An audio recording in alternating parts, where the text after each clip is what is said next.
All right, hey folks, we're going to continue working on integrating art assets into the what word am I trying to use?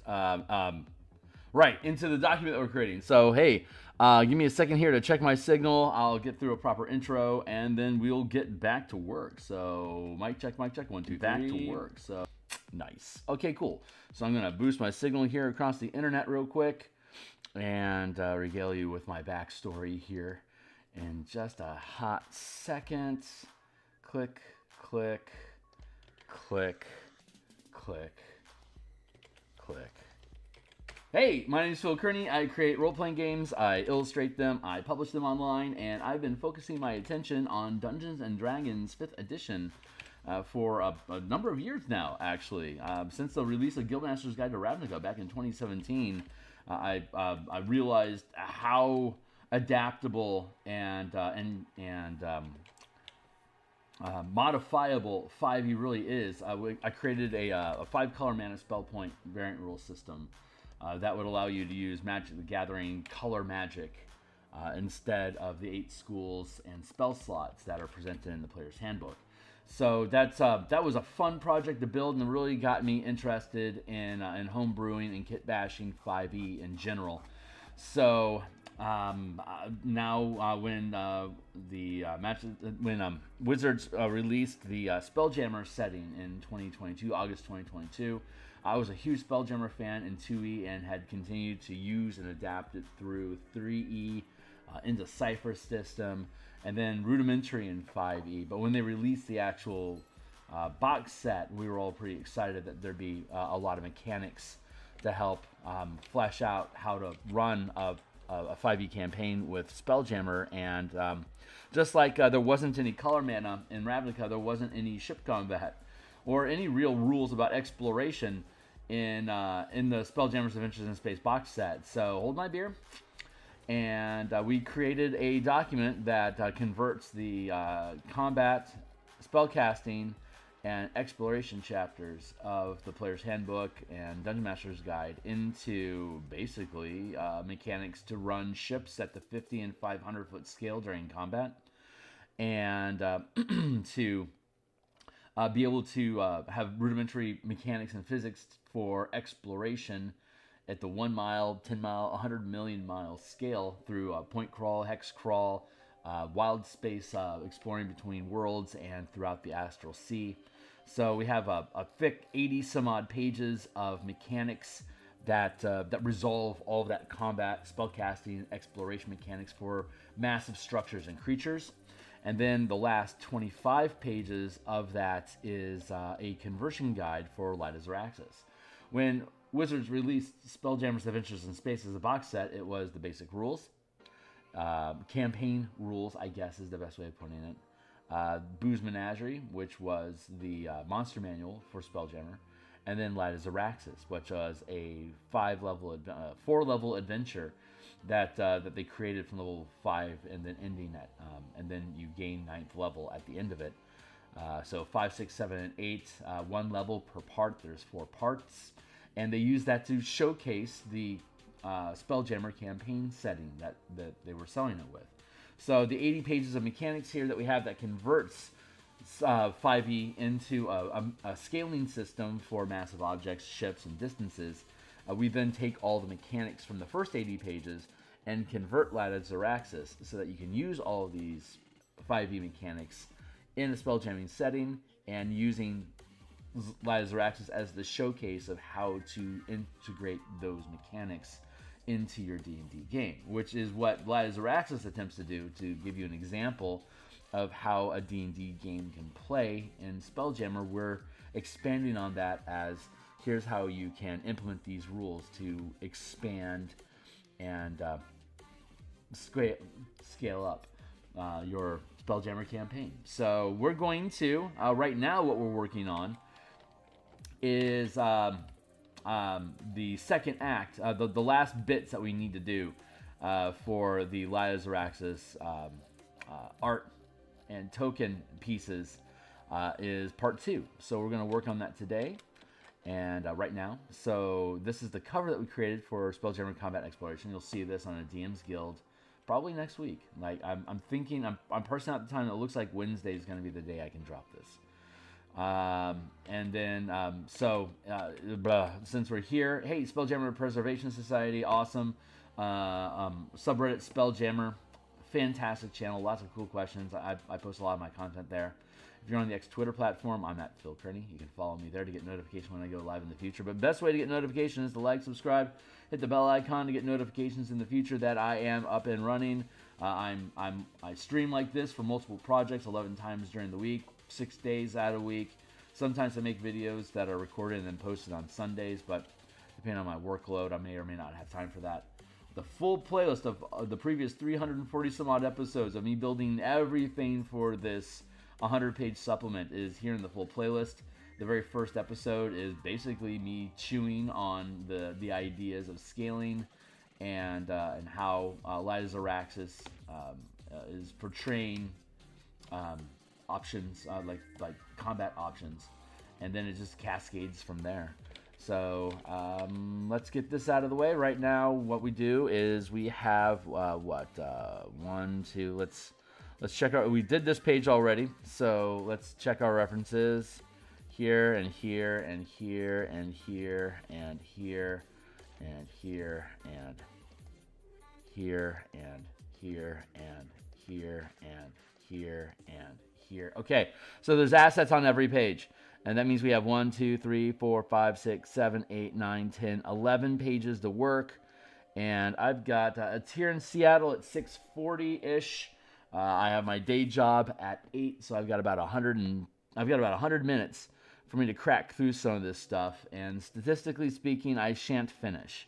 I might get some distance on this, but I shouldn't expect myself to actually finish. So I probably won't. But we can get as far as we can. So let's do that. We'll call this the left.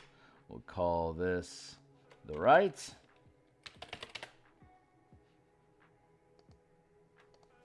And then we have grid placement. We'll probably call that separately. Bottom. And we're on page 80. Cool. So the way that we do this, I use Microsoft Word for all my... I'll make the raw document in Google Docs. I then hire an editor. This one has Adam Hancock. Ukulele Bard and was my mechanical development editor working with me on a weekly basis to hash through the mechanics, the dice rolls, the scaling, to make sure that all the math played out properly. And then we hired Adam Hancock to help us edit it. And then once it's finished editing, hey Karen, once we finish editing the document, we export it, we drop it into Microsoft Word to begin doing page layouts. And as you can see in the document now, we have a lot of assets that we've integrated into the document. I've got this patch from the Creature Menagerie. Hazards and Exploration is the only actual chapter content. All these little squares that you see on the page right now are all the assets that I need to drop into the actual document. We got 1, 2, 3, 4, 5, 6, 7, 8, 9, 10, 11, 12, 13, 14. And then I've got some blank spots here, 15, 16, 17, 18, 19. There you go. I've got 19 more illustrations in the actual document to integrate in. But everywhere that you see these blank spots is where I left gaps in the text to put this illustration in. So we play test this stuff. It works. We write it up. We hire an editor to help us make sure that the word formatting is good. We duplicate that. We iterate. We then take the gaps. We then put all the ideas onto the pages and bite-sized concepts that you turn the page, you get a new idea. So basically one page is one idea, except for like the list of spells and stuff like that. But mostly everything's broken down modular so that you can digest information on a page-by-page basis and just be able to roll through the document that way. And then we start filling in the gaps with all the artwork, which is what the bulk of the 340 some odd previous episodes is me creating art assets, either tokens, maps, creatures, ships, or just illustrations to drop into this document. And then once we have all those built, then we integrate. So we are in the process of integrating right now. Then we'll need to break up the map into 10-inch chunks so that we can print on an 11 by 17 page for people to print at home. export all of the tokens into JPEG format for online, well, maybe PNG for online usage, and then the black and white line art or silhouette art that we have for easy laser printing at home tables. So we stitch up the illustrations here. We break up the maps. We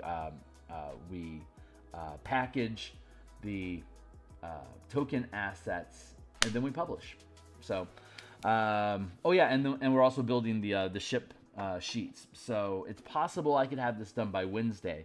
I expect to have the rest of these squares done by Thursday. Finish up. What is this, Tuesday? Yeah, this will be done by Thursday. Getting back into here now. We'll have Act 2 probably finished, probably not today, but tomorrow morning seems reasonable. And then we'll have the ship token sheets, or the ship tracking sheets that we'll complete. And then while we're working on the ship token sheets, we'll be packaging all the maps and token assets.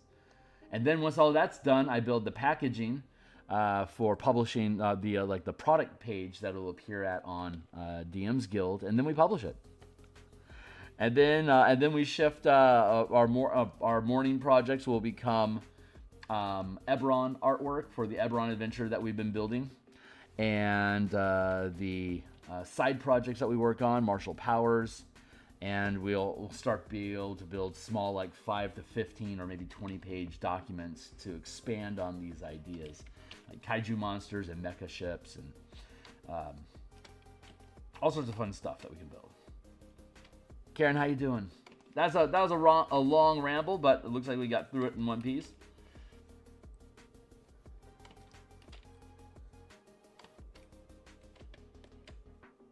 Image. Crop.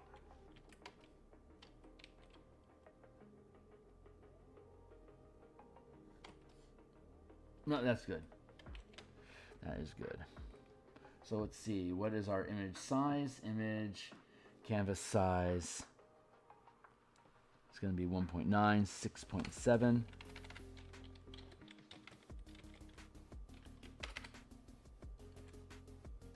Let's snip that so I can keep an eye on it.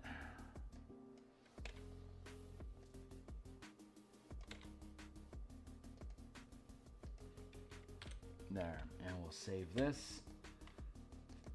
I like to do this Light of Xaryixs work in the mornings because it doesn't, none of the artwork that we actually have, like any of these assets, none of them are actually like blended into the frame of the border.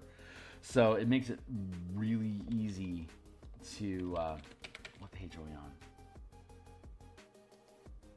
88. Left.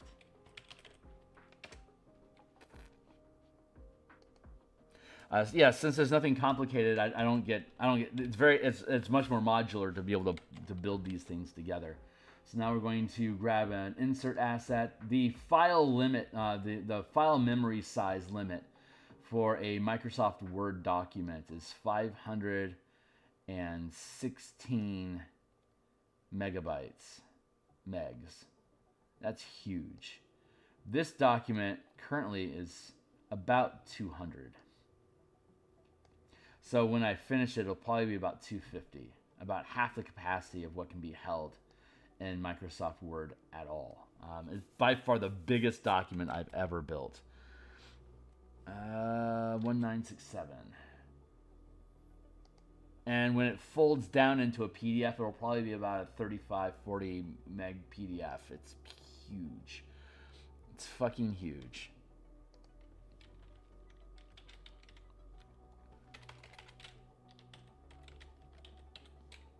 But it ain't the biggest. There's much bigger documents that are on DMsGuild already. Let's go with outline. No outline.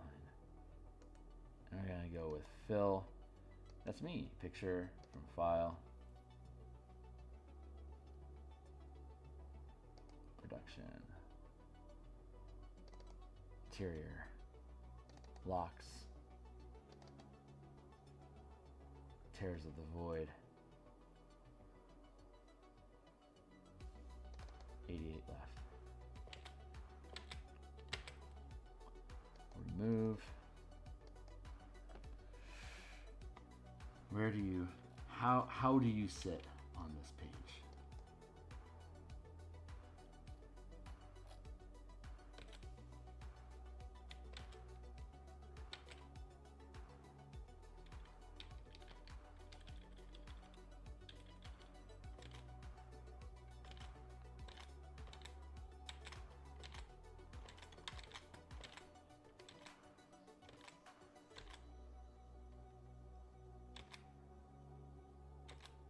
Just about exactly like that.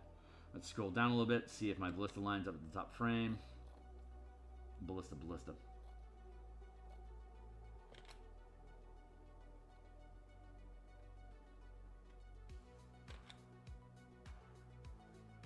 Just a touch high.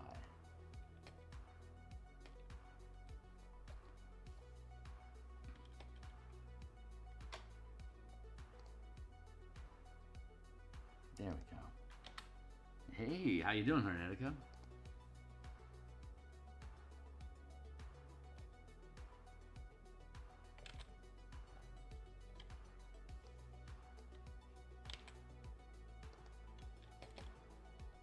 Push that over a touch. Yes. Not too touchy. There we go. That should be good.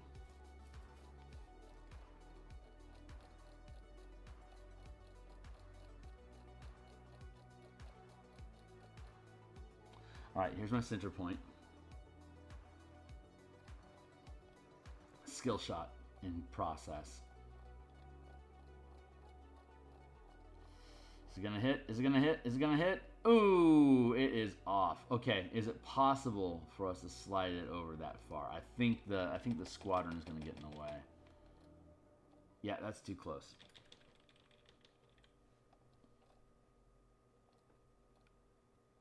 That is a decent spot to be there. Here comes our skill shot.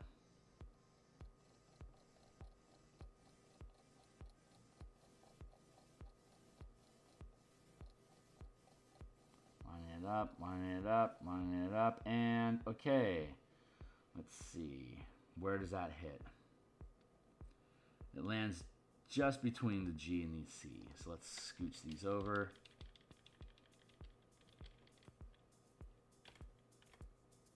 Just about like that. Is that too far over? Does that feel clumsy? It's a little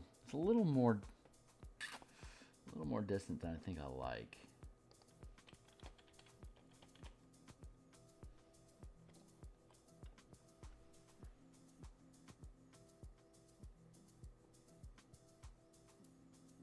Ah, that's horrible. I'm sorry, Hernetica.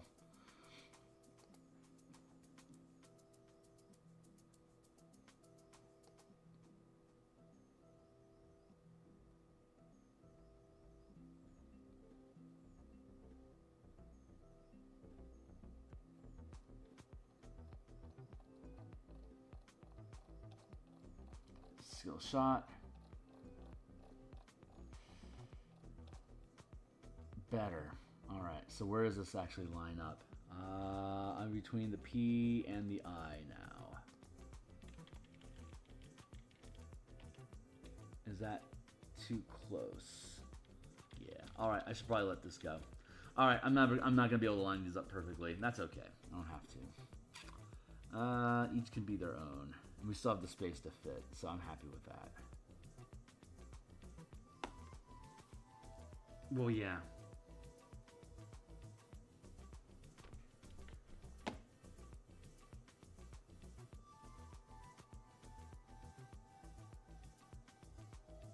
Most of my pets, I've only had a couple pets run away and go feral, but most of mine were able to live life fairly long.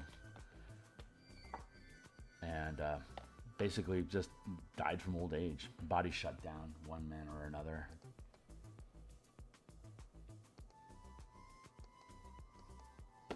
It's rough.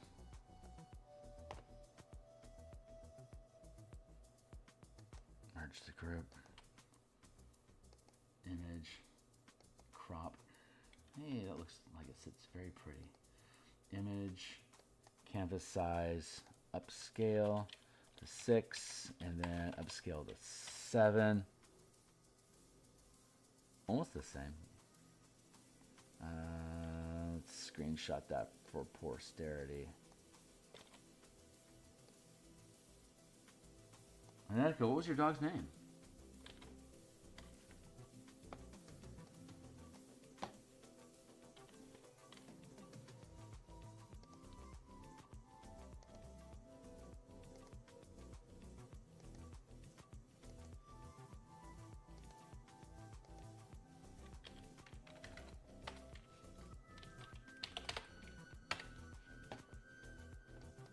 I found a beautiful YouTube channel yesterday.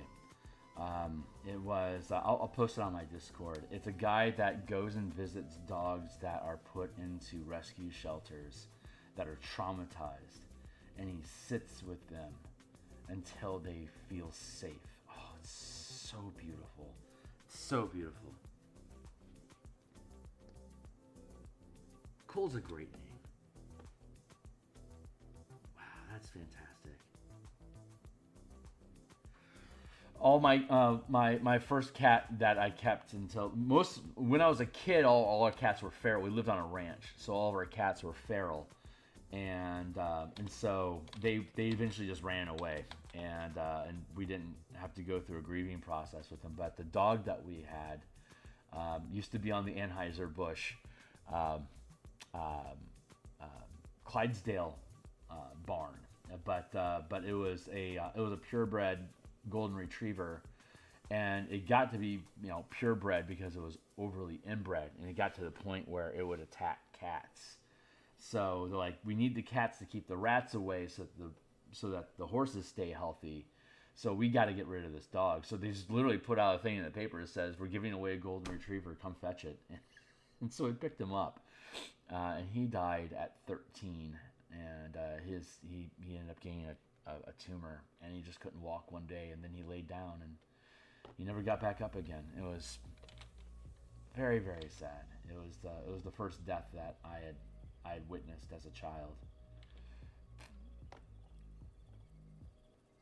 Pups are amazing. And then since then, I had one cat go feral and run off and never come back, but the rest of them died of old age. Kidney shut down. For 2 of them, we think one of them died from depression. The last one, we think, just died from depression. That was like ages 18, 20, and 21 for our cats. They had very, very long life. It sounds so corny when they say, that your pet is a part of your life, but to them it's their entire life is you. God, it just means so much. Here we go.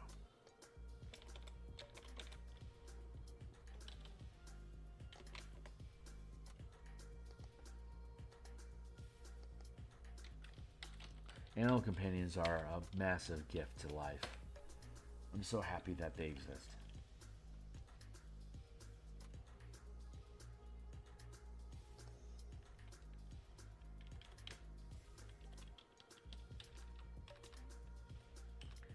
Feels about right. There.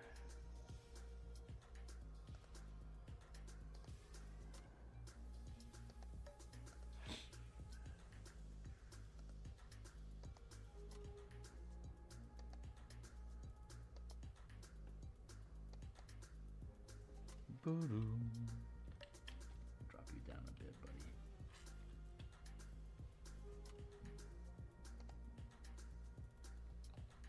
Good. Let's see. It's that one.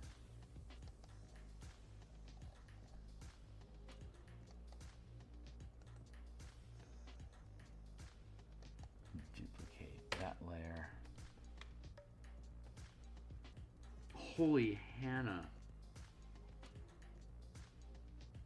Wow. Jeez, oh man. That's rough.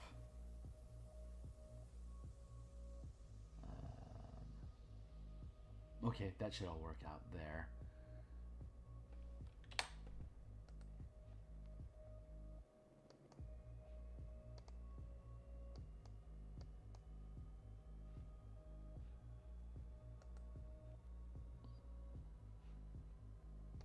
Merge down, highlight. Oh, wait. Yes, that's right. I want to duplicate this.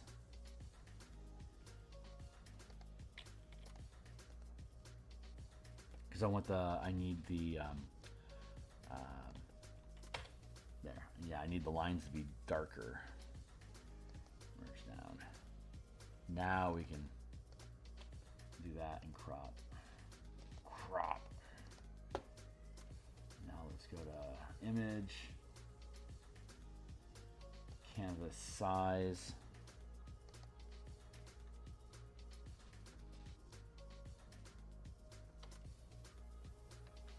And if I get 3.6 by 3.3.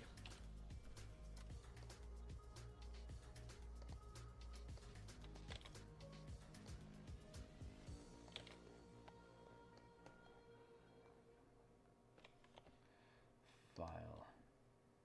Save as. Computer. PNG. 88 bottom.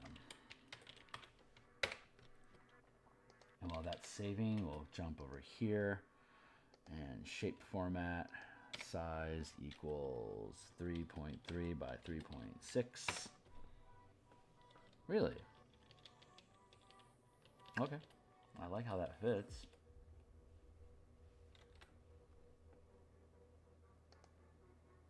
Done saving. Excellent.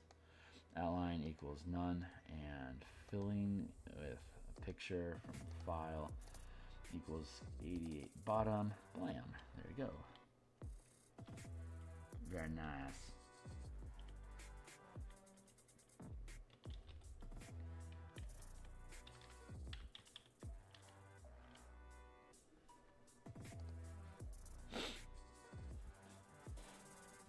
And then, yeah, I have space for filigree down here. We'll probably do some corner bits. It's gonna hurt. I can't imagine how that must feel. Yeah.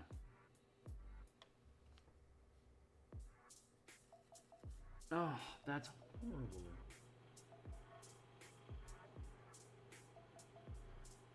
Poor Jera.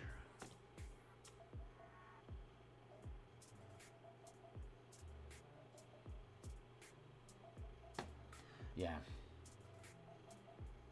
It's traded for several ailments, but nothing seemed to work. Until x-rays were done and the growth was this. Oh my god. Oh my god, that's horrible. I'm so sorry.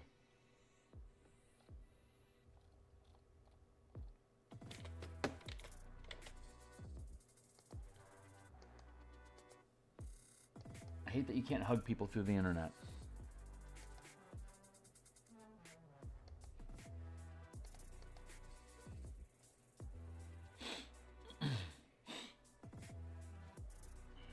That's good. We can do that. We can just do that as one block. That feels right.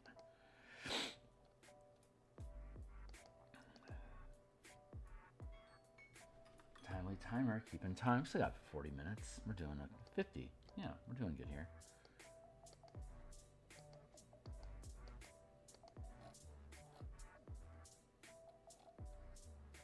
Wherefore do what? There and there and there. Weird. Let's do that.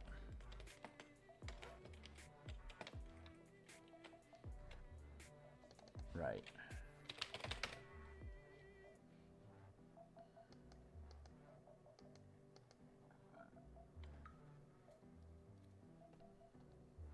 Left.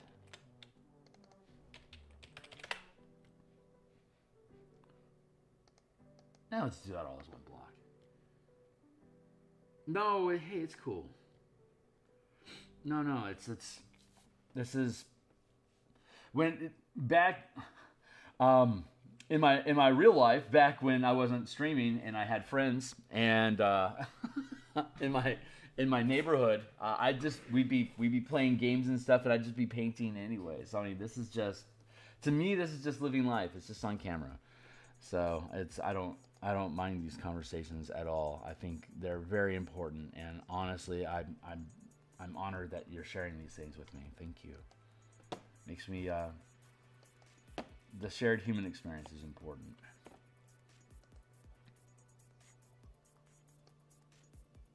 I'm gonna merge that group and let's duplicate it.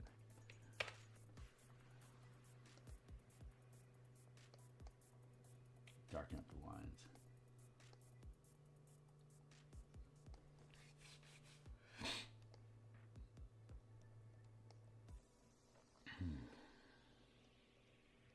What the fuck? Oh, I'm not happy about that.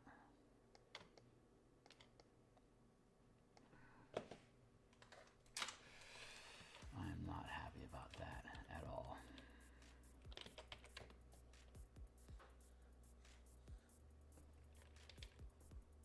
Well, it looks like I've got some spot editing to go back through and do.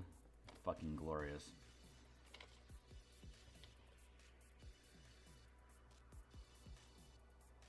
Well, luckily I saved everything in position, so we can go back and do that. Let's here and crop.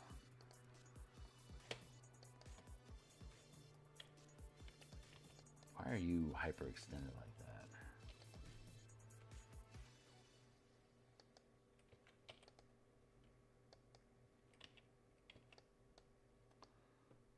What is going on out here on the edge?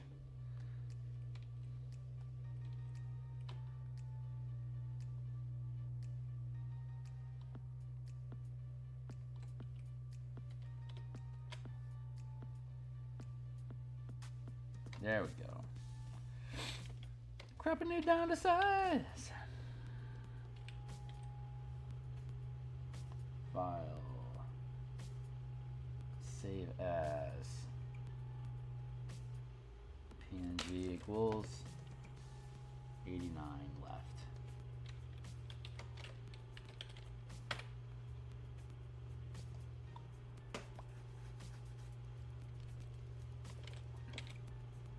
I don't know this file size. I shouldn't have saved that. Canvas size equals 3.8 by 7.9.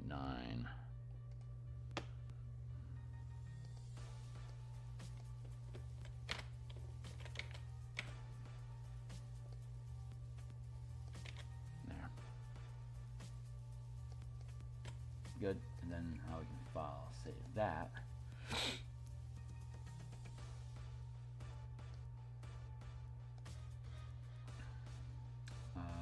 File save as, thank you, PNG.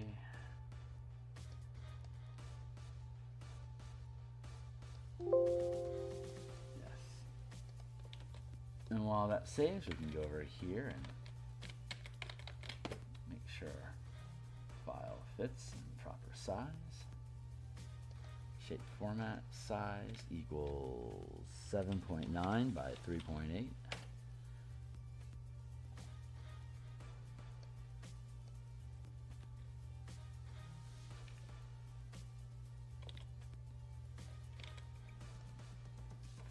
Outline equals none. Filling equals picture from file 89. Just drop that into its spot. Very nice.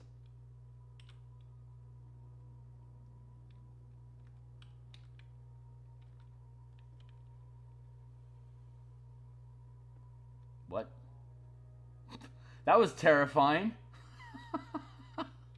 I'm like, what happened there? Hopefully that's not a nightmare scenario coming true. You know what? I'm going to save this as a new file. Just in case I just created some sort of weird chaos in my multiverse. I'm going to call this one 3.5.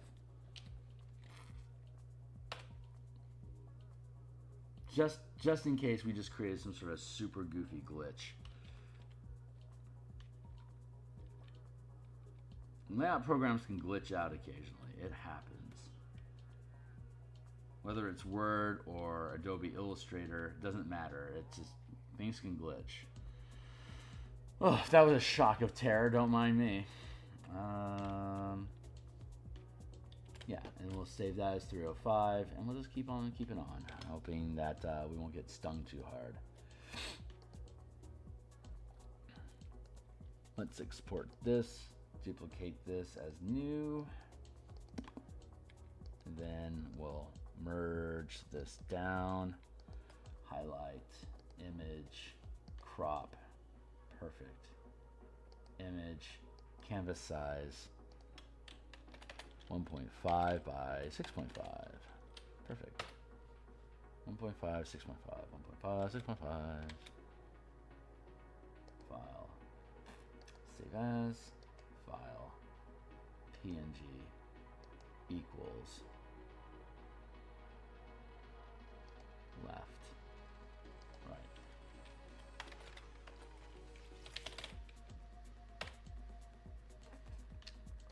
And I've forgotten the file size again already. Canvas size is 1.5, 6.5. Thank you. So let's create a new shape.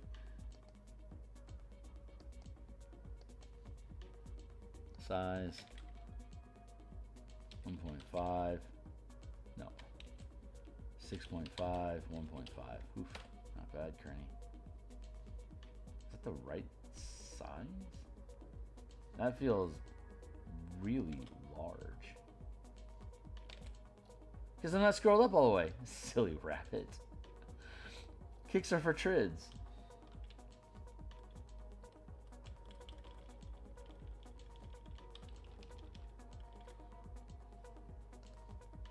Done saving. Outline, no. Filling with picture from file equals right.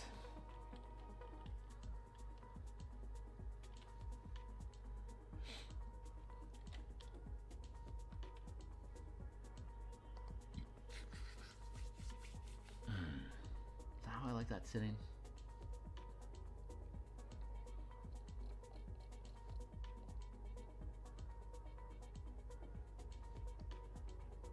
Yes, I do. That actually lines up very nicely. Cool. Okay, well, at least that's consistent. That's good. Hey, what's up?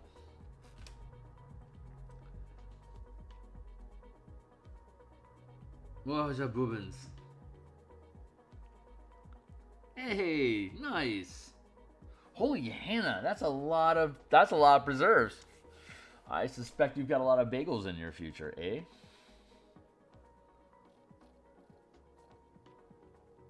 How do we scroll out? What is going on with my program? Let's see. To the rescue. So replacement blurb. We're looking at. Okay, so here's how this encounter works. The Lucent Edict. The team. Spoiler alerts, yo. At the end of part 1, you're approaching an asteroid field, and you notice a nautiloid. It's a wreck. So, but Flapjack, your pilot, picks up, or navigator, pilot, whatever, picks up a signal that there's a life. It has this telepathy, like Flapjack has a telepathy thing, right? So when it's at the helm, it amplifies out. It can sense within a 500-foot area around it. So when you drift close to, when they do a flyby on this wreckage, they can sense that there's some sort of life form there. But the structure of the ship is interfering with the signal. So like Flapjack's like, there's something in there. I don't know what it is though. So Captain Sarlona, being the chaotic good rescuer of kittens, is like, let's go ahead and make sure that there's nobody trapped in there starving or potentially running out of air and suffocating. So you go and you do the dungeon delve as written, do all the stuff that's inside the ship, and when you come out, that's when the adventure describes you being jumped by Neogi pirates. But in the adventure, they get scared away by a patrol ship that shows up, and that's the end of the encounter.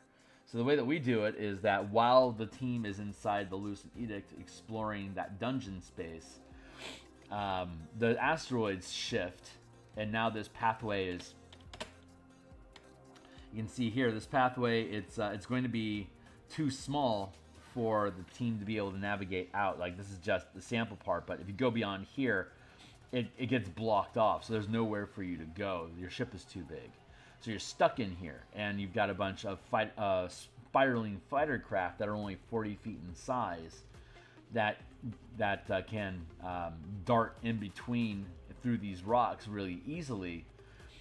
And then back here at B, there's a Night Spider, a 200-foot ship that's larger than yours, and it's trapped in here right now too. But they're always they hang out in the asteroid field. They're used to being trapped in here. They're good with it. They know that people that aren't familiar with it are probably going to get smashed, and then they can rescue the survivors and enslave them and sell them later or eat them. So your job is to get your ship out, and so you have to find your way out of this place. Each of these numbers represents a doorway in the dungeon that you use a piloting check to open. If you fail the die roll, you'll take damage from colliding rocks. But otherwise, you get through the space and you can continue on. So this is basically damage taxes. You make ability checks to avoid damage. If you take damage, you also have to make a saving throw to prevent being scuttled. If you get scuttled, everyone on your ship takes falling damage, and the whoever's piloting the ship is going to fall out and lose alignment with their helm. So they have to spend action to get back onto the helm and then refocus to be able to put shields up and be able to move the ship again. While that's happening, the Theurgy are stomping on you and stabbing your ship and dropping Umber Hulks onto your deck to hypnotize your ship crew so that they become less efficient at firing weapons, because you have less crewmen actively attempting to load, aim, and fire the siege weapons on your command to drive away the ships. So these Umber Hulks just basically get dropped on deck by buzz-bys on these fighter craft. They fly by your ship, they drop an Umber Hulk out of its butt, it lands on deck, it starts hypnotizing stuff. Anyone that gets hypnotized, the Umber Hulk is not supposed to engage in combat. It hypnotizes something, and when it gets hypnotized, it throws it off the deck, so that the Theurgy can come by, sweep, and take them away, and enslave them and process them for preservatives, perhaps. And so the team is fighting to get these Umber Hulks to stop stealing their crew, so that you don't. Because every time you lose a crew member on a weapon, the weapon slows down. You can't fire it as efficiently, and you'll eventually get action economied out of the combat. While that's happening, you've got this Night Spider that's trying to get up into your space. It's going to start further back in the adventure back here, because it doesn't know where its next prey is going to come from. So it's kind of in a central spot. And these little spiderling are darting around the area looking for something to feast on. And when they find something, they send a signal to the Night Spider to close in and capture whatever it is that they found. They were contemplating this Lucid Edict, but they had already picked over it previously. And they know it's a good trap, so they leave it be. It's lure for ships like yours to come in and check out. And when you do, that's when they start creeping in on you. So by the time the team is finished here, the Theurgy have already found you, and the Night Spider's closing distance. So the fighter ship are just going to here's your squadron of 3 spiderlings. Each of them fit inside of a 50-foot space. Here's their weapon systems. Here you go. They'll attack as a squadron. Your ship, your vessel, is 130 feet, so it occupies way up here. This occupies a 3x3 space as a vessel, and here's its weapon systems. It's got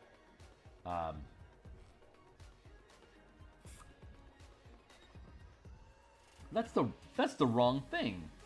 I'm glad we're having this conversation. That I'm not supposed to have a mangonel. I'm supposed to have a harpoon flinger there. Let's swap this out.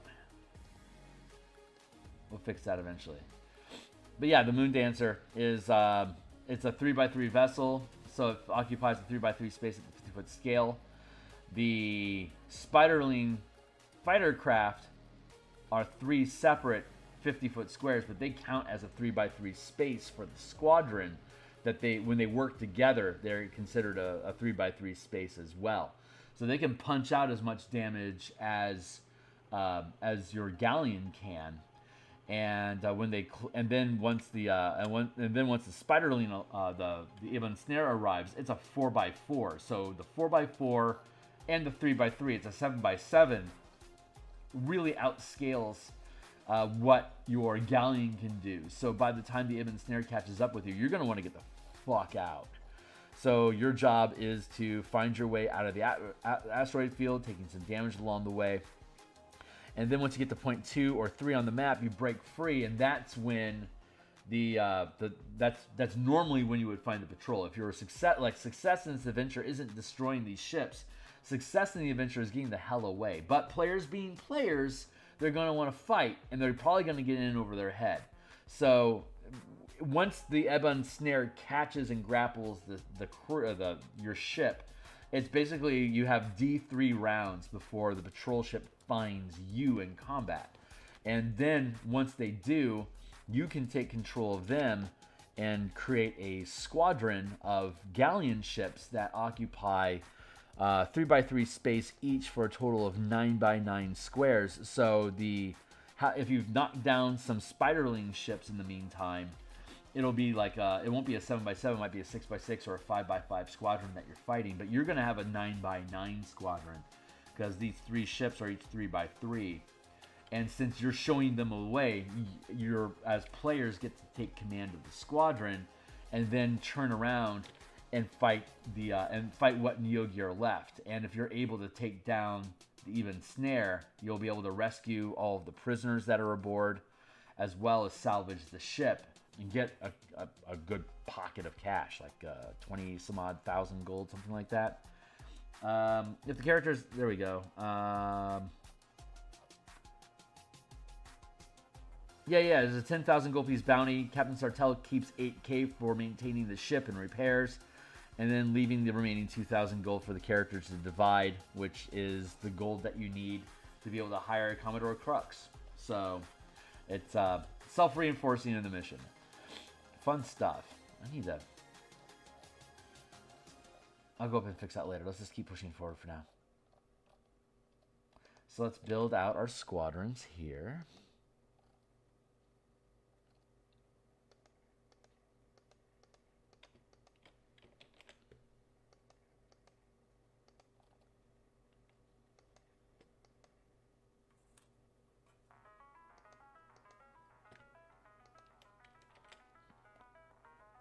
Call this left bottom. 718. Oh, cool. I've still got plenty of time. Right. Left and right. So let's go with the left. We'll duplicate this layer.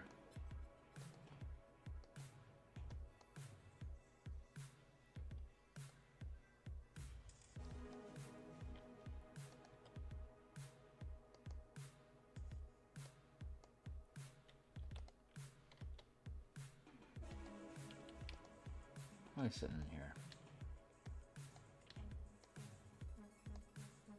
Oh, no, yeah. This is pretty. File, canvas size, 2.2, 1.9.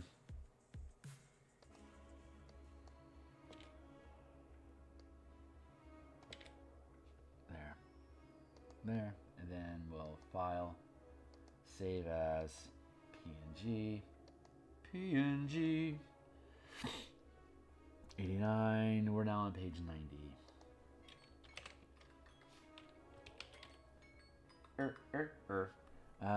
90 left. Is that right? Is that correct? Yeah, 90 left. And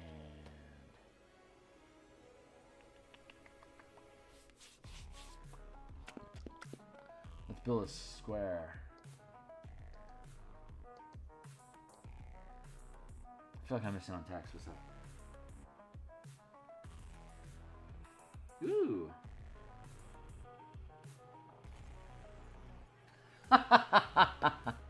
Got to stir it a lot so it doesn't stick to the bottom and burn. I could imagine that would just ruin the entire batch in no time. Height is 1.9 by 2.2. There you go.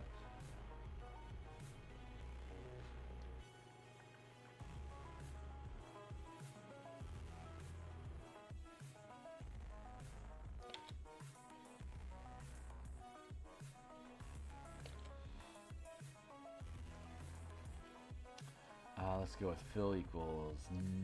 No, wait. It's the outline that I want to have no outline. And then the filling is going to be picture goodness from file.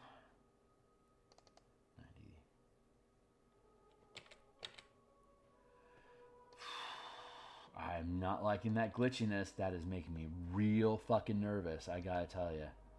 This is the biggest file size that I've ever worked with. This is the biggest file. I've never worked with a file this size before. So I don't know how reliable Photoshop or how reliable it is with OBS streaming. I'm a little nervous, to be perfectly honest.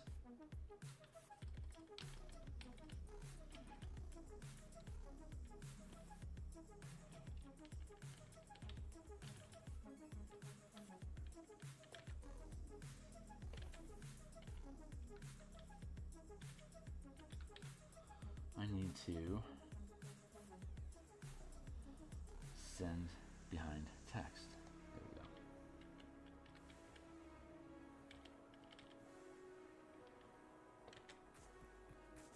Because I cut a hole for the second.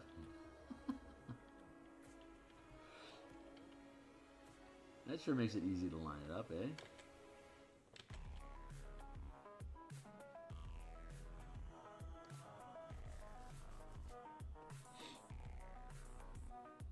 There, that sits rather pretty. Yep. Well, you know, we all suffer for our craft. We do what we must because we can. Duplicate what we want. Goes new.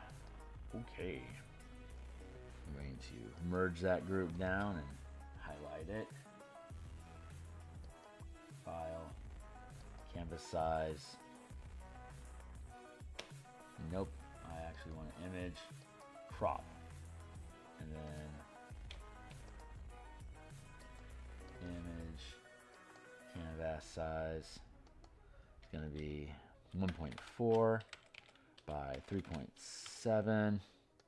Let's grab that real quick.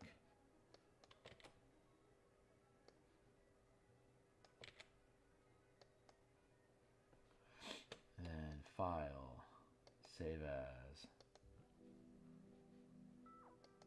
PNG 90, right?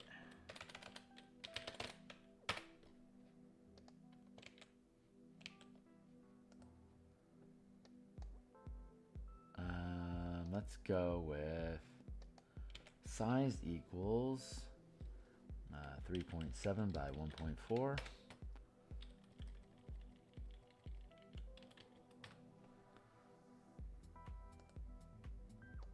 Outline equals no outline. Fill equals picture from file.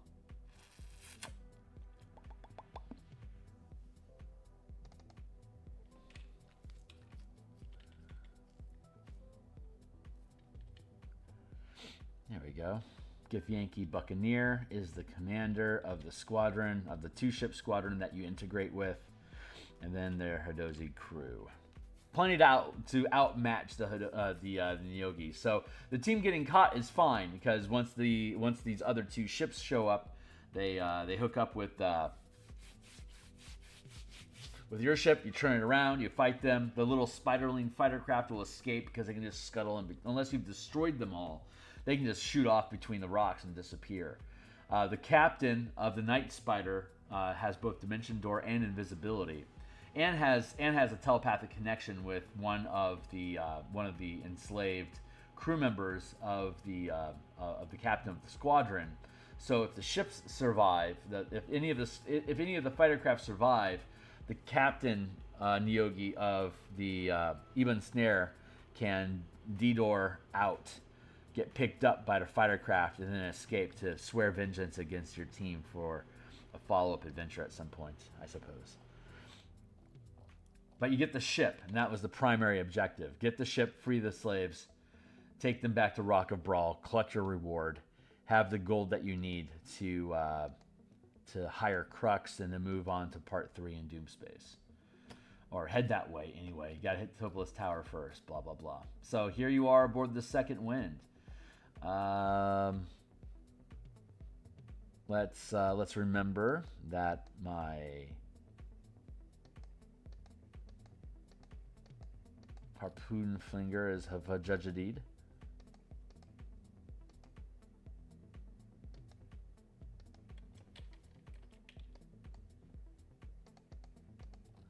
And you got the crew over here. Crew, weapons. Open up the weapons.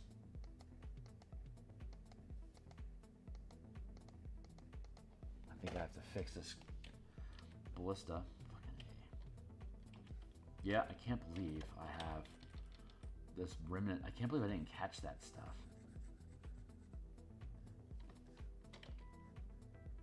It'll only take maybe an hour for me to be able to fix all this stuff, but I'm going to fix this one now while I can. And I just have to go back through and just clean them up. Curse my eyes. And maybe no one else can catch it when they're looking at it, but we know it's there, and since we know it's there, we ought to fix it. It's the whole thing has been a process of we know what we need to do. Let's fix it. Duplicate the layer. Hey, we're actually making pretty good time through this thing. I didn't anticipate to be able to kick along this quickly.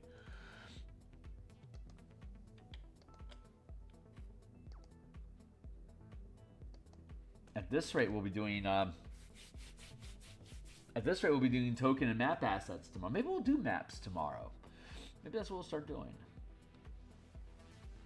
Let's image. Let's see, canvas size.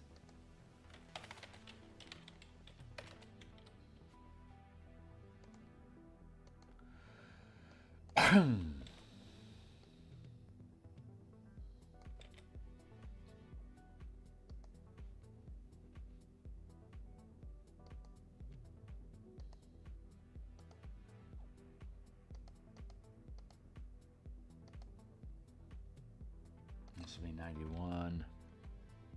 What is this? 91 left. Thank you. File, save as PNG, 91 left.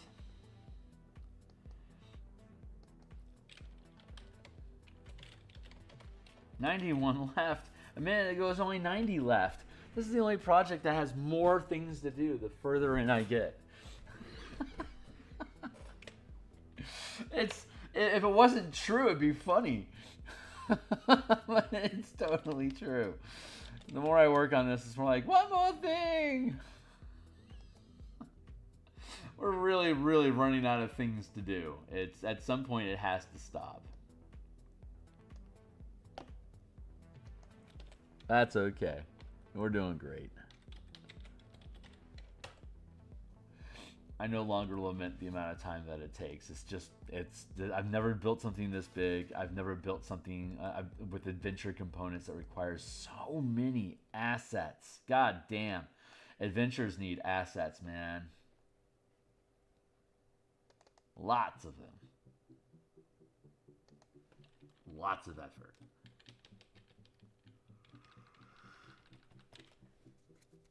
How are you looking down here? Yeah. Get rid of that.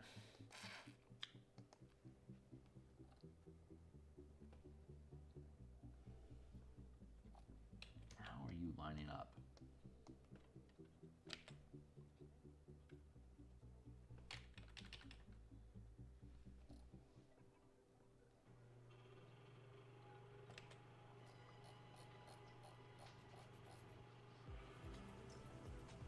Number 1, point W.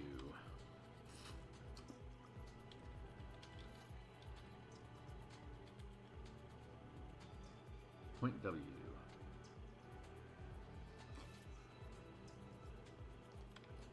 Very good. What's up? Yeah. I mean, it's art, and as we all know, the only way you actually ever finish a piece of art is by giving up on it. Because you can render reality forever.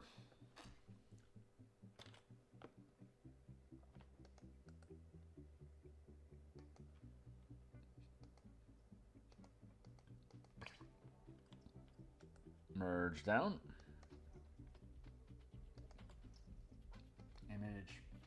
crop. So the way that Living Ships works with this supplement is that the ship, the Trent is integrated to the frame of the ship. So it has roots growing throughout the structure. And so it's always adjacent to the spelljamming helm. So, and the Trent is size huge. It's big enough to throw trebuchet stones.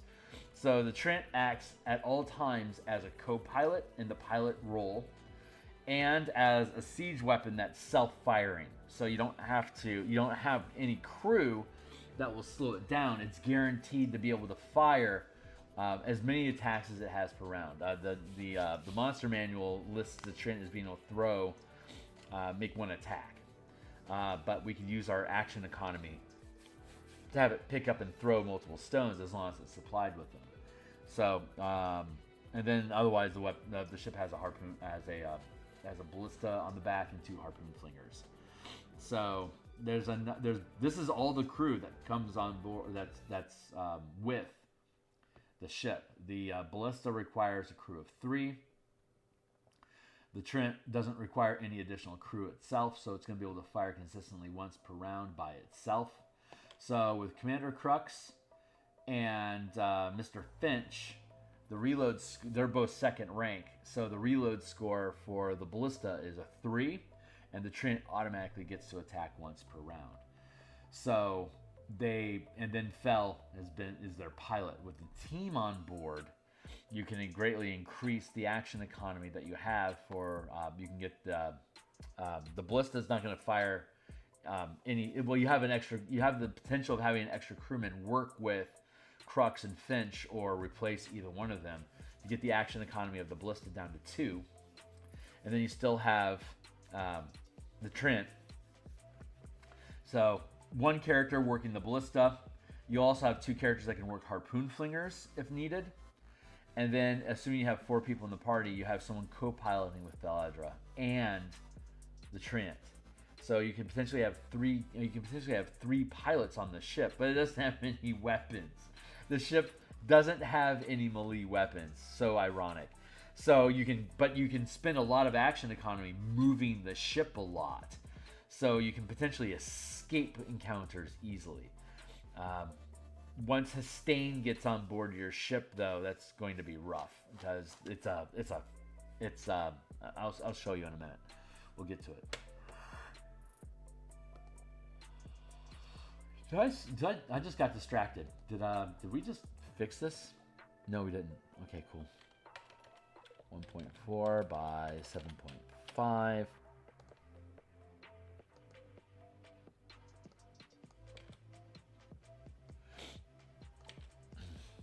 Cool. There.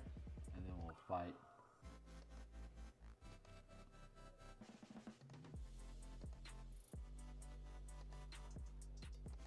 I can feel there's something releasing in my body right now.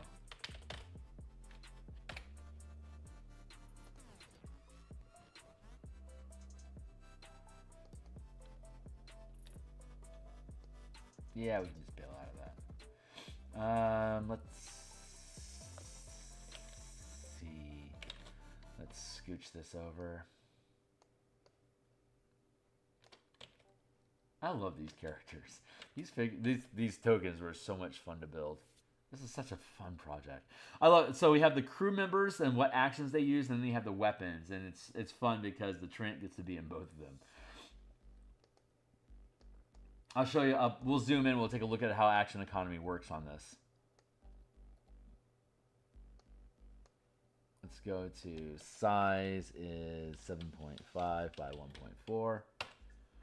And we'll outline, remove the outline, fill this with joy on file. There we go.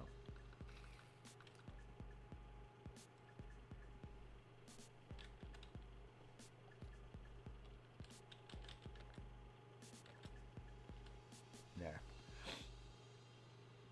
All right, the creatures are what the creatures are. He's a gift shipmate. That's a Trent. Come on, honey. Thank you. I'm going to say if Mr. Finch is a Hadozi explorer and Feldra is a cult fanatic. All these statistics are available on D&D Beyond if you've purchased the product already. Again, this is a conversion guide. I'm not duplicating the adventure. I'm supplementing it. So we have the statistics that we need: hit points, its command modifier, its pilot modifier, its the DC for piloting, and its perception check and its passive perception. And then, so here's the suggested actions. Crux offers the support during combat while using the orrery station adjacent to the helm, taking the help focus, target, help reload, and ward pilot options as needed. Starbow.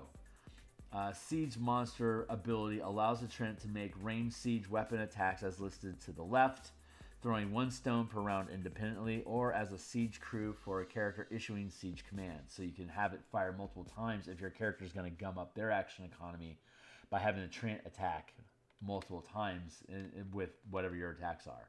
Starbow's roots grow throughout the second wind, so the Trent always occupies space with the helm and can focus to take pilot and support options when needed, such as move ship, target, and when another creature is also piloting, ward pilot.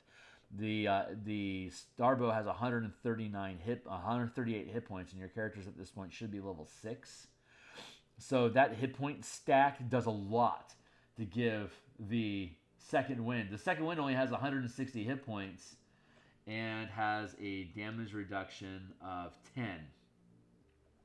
The hit points on the crew on the Starbow is almost equal to that of the ship, so it's effectively doubling the hit points that the ship can take, plus however much damage the team is willing to take in the pilot role as well. So the second wind is actually a pretty fucking tanky craft.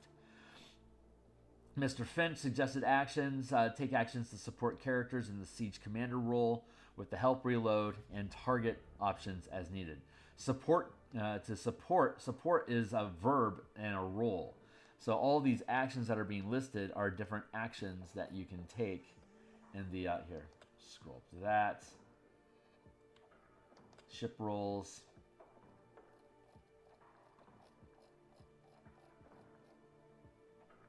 Ship support role. Support actions: help focus, help reload, scan, target, ward pilot.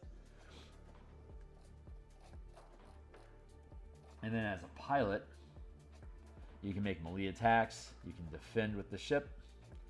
You can defend, which is as an action or bonus action, you gain the following benefits until the beginning of your next turn, which is increase the ship's AC by an amount equal to your proficiency bonus. Roll with advantage when you take. It's super easy to hit these ships. Like the best armor class you can get out of a ship is 18, and by the time you get to really high levels, your command check is going to be a D20 plus a D12 plus a 5, most likely. So you're going to be able to hit a 37, and the best armor class a ship has is 18. So this defend is going to at least get your armor class at high levels. It's going to get you up to a 24, but that's still going to be really easy for a high level character to hit. So the defend action here helps mitigate the real thing about ships is that they can take a lot of damage. So having a low armor class allows you to whittle them down slowly with weapons. So the defend action is really a no shit thing to help keep your ship from getting wrecked. You roll with advantage when you take the deflect reaction. And taking damage for a ship doesn't disrupt your focus when you take the defend action. So you don't have to worry about making concentration checks to maintain focus on your helm when you're taking the defend action. So you can fly defensively using your bonus action each round to maintain defense, so that if you're taking hits, you don't get, unless you get knocked out of your helm with a scuttle, you're not going to, just random hits on the ship aren't going to screw you up.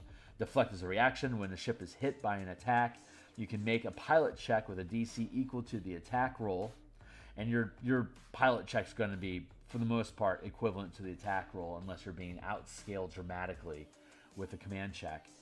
Success turns a hit into a miss. That's fairly standard language. But with the system, you can have a full barrage of multiple weapons attacking you as once. and they all count as a single attack. So the deflect action is a good way to like a full weapon barrage as like your opening silo has a decent chance of missing because of this deflect action. You're going to roll with advantage with the deflect action and make a constant, as well as making dexterity and constitution saving throws for the ship. So if you get hit with an opening silo, as long as you're not surprised, the pilot making the deflect action or deflect as their first reaction in response to that silo means you're probably not going to get hit by it. A silo of, say, 15d6 times 10 damage is going to really fuck your ship up. I wouldn't throw that at you until you're a higher level character and you've got a fleet of your own to be able to take that kind of a barrage. But like a single ship taking like 5d8 times 10 damage isn't unrealistic. But that's also a shit ton of damage that you can take from, like the Night Spider can deal out that kind of damage. So having the deflect action in your pocket against the Theurgy is really useful. Disengage is an action or bonus action while moving the ship. You can move out of the reach of the creatures and ship melee weapons without provoking opportunity attacks, including any shift in scale as part of the movement. There you go. So that's what those actions are basically breaking down to. Let's go back to our document. There we go.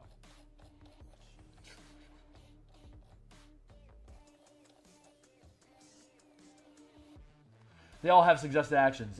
Hulking Brutes. If the Ibn Snare succeeds with grappling the galleon, the Brutes take the dash action to move along the piercing rams to board the Moon Dancer and target the siege crew with their confusing gaze to disrupt ranged siege weapon attacks against the Theurgy ships.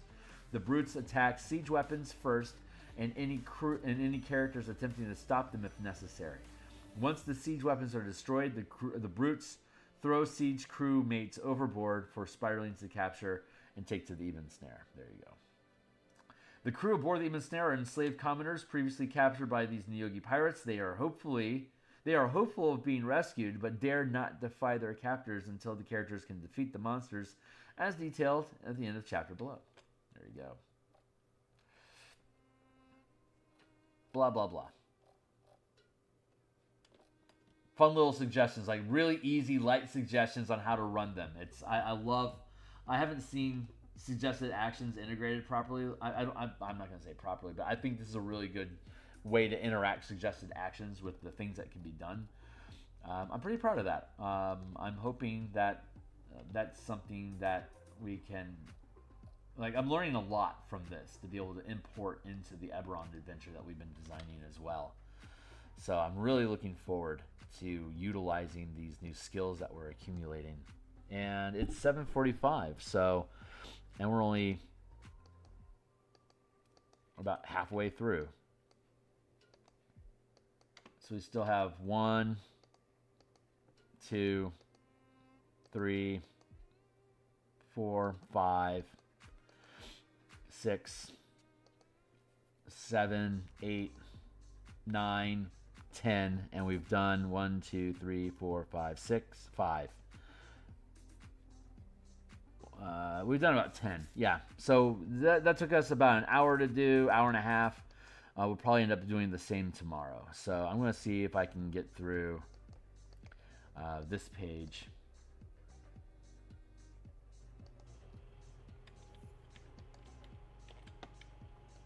See if I can get through another couple pages before we're done. And then we'll come back and we'll be able to finish this up tomorrow, no problem. No problem, he says, like it's not a problem. Like anything takes the amount of time that I expect it to take. It's so rough. Image is crop. Crop! I like crop pretty good. Image, canvas size, and crop we trust.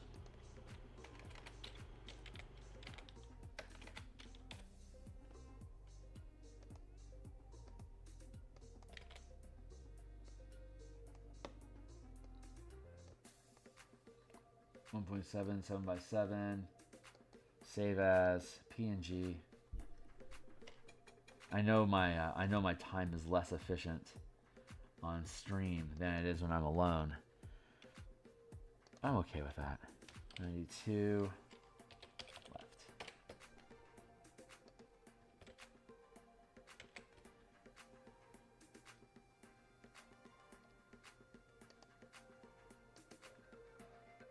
insert shape of square, and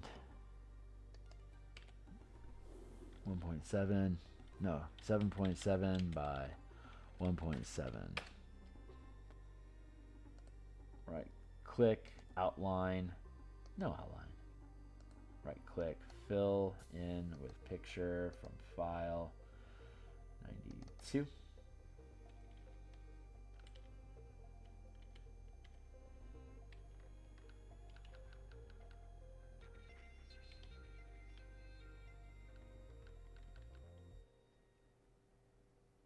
Oh, yeah, I'm like, why doesn't this fit? It's because it's way too low, Kearney. Push your shit up.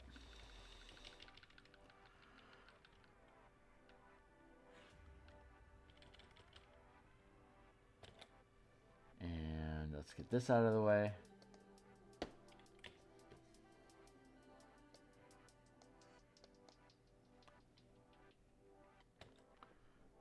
That second pip lines up over the front end of the U. Ooh, that is about right. There we go.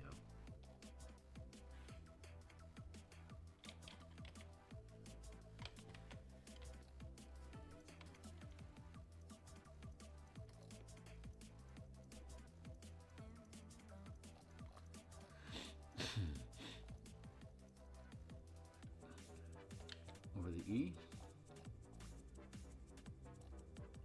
No, lines up over the L. You can scooch this over a bit.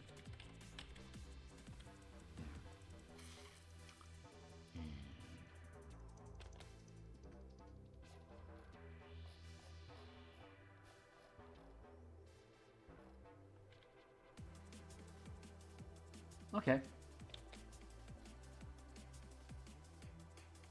Yeah. That sits pretty. Back it up.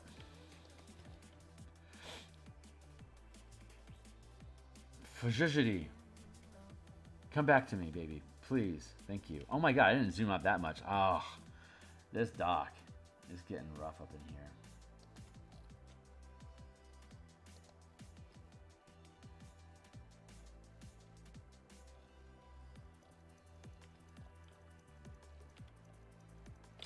Hestain. Lock that down.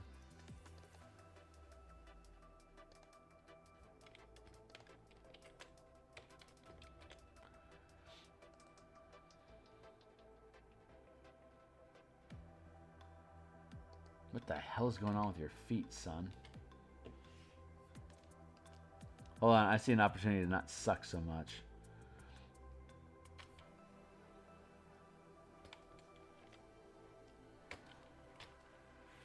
What is going on down here with you, my guy?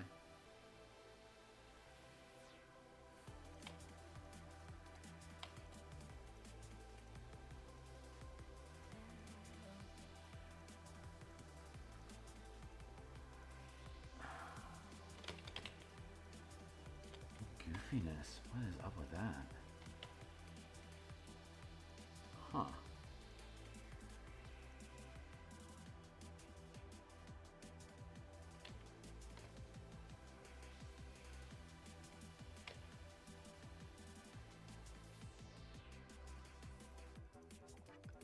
Merge those two.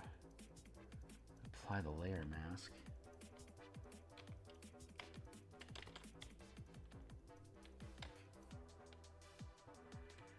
Guess we'll do that.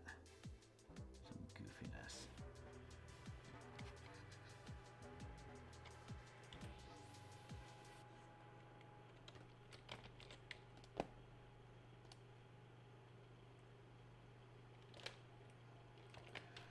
So this is a rigger. Riggers can create duplicates of themselves. So for me to create the duplicate, I just copied and flipped it.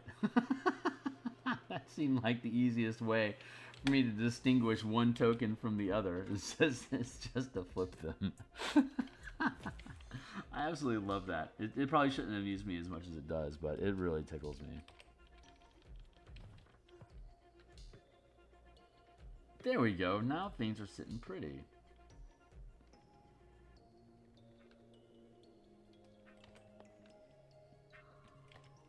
I'll need to spend some time talking about this specifically. I don't think I have the time left today to really give it justice, but let's center those underneath the aesthetic.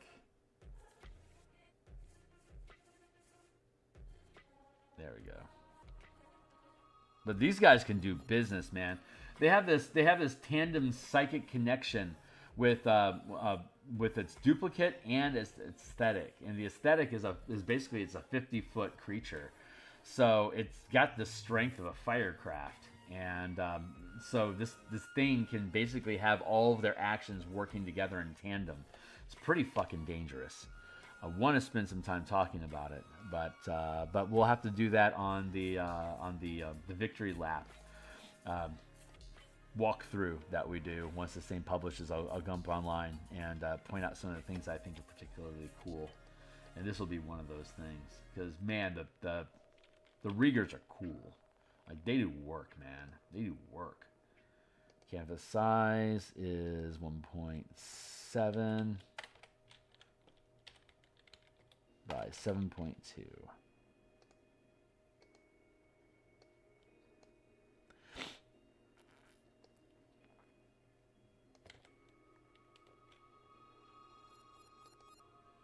And then file, save as 93.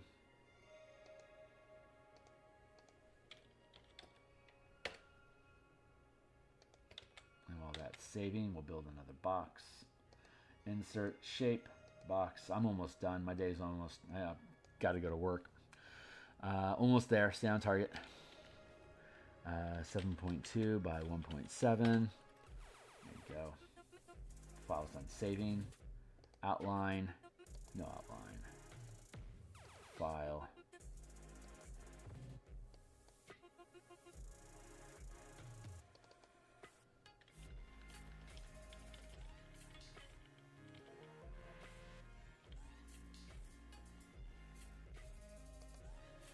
Perfect. 7:53. It's time for me to check out. So I'm gonna go ahead and just stop my alarm, and we're gonna go ahead and call this for the day. We still have 1, 2, 3, 4, 5, 6, 7, 8. We still have 8 illustrations to do inside of this section. And then we'll be done with all of Light of Xaryixs. So we'll stitch that up tomorrow. Tonight I'm going to be off screen. At lunch today, I was planning on picking at some more of the Eldraine monsters because we've been very slowly picking our way through the Wild Eldraine Monsters Compendium that was released on D&D Beyond in November. I've been very slowly picking up ideas about color mana. But I'm not 100% sure if that's what I'm going to be doing at lunch today. But I generally stream at lunch. Generally. There's weirdness in the air, so I'm not sure what's going to happen. But if I am here, it should be in about 5.5 hours-ish. So we'll see if I'm on stream or not. If I am, I'll throw out a hello to everybody, let them know. But that's it for now, guys. Hey, thanks a lot for hanging out. And I look forward to seeing everybody in the future. Thanks a lot. Like, subscribe, bell icon, blah, blah, blah. See ya.